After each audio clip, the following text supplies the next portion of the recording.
The sky was calm when the flight entered the storm. Then, without warning, a thunderous crack tore through the cabin. On Christmas Eve, 1971, lightning struck the aircraft. The right wing broke apart in mid-air. The fuselage split open. Luggage, seats, and people were ripped from the cabin. Among them was a 17-year-old girl still strapped to her seat, falling from more than 3,000 meters. Branches, leaves, and vines slowed her descent. The forest absorbed the impact that should have killed her instantly. When she opened her eyes, there was no fire, no screaming. Only green above her and silence all around. Her name was Julianne Kircher. The silence was deafening.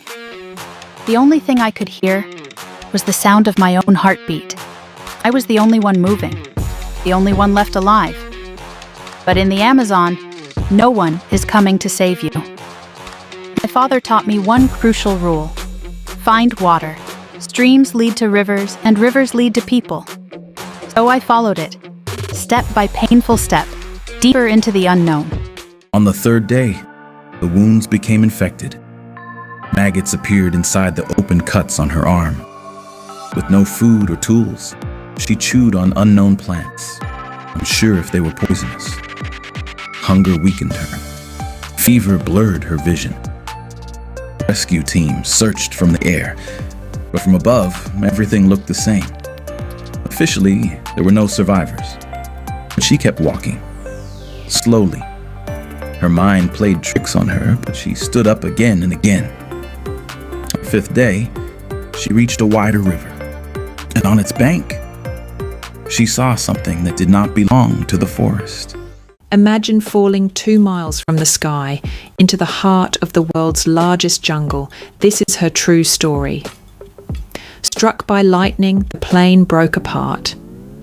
She was just 17, and her fight for survival was only beginning. Miraculously alive but grievously injured, she wandered alone for over 10 days, pushed forward by sheer will. When rescuers found her, she was barely conscious. Her one word would reveal the horror of what had happened.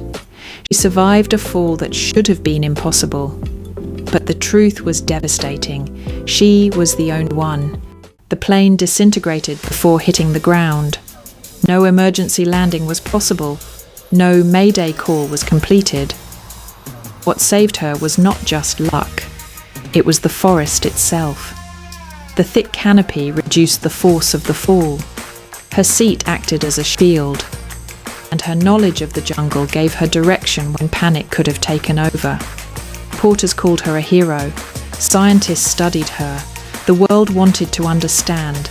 But for her, the memory was not heroic. It was silence, darkness.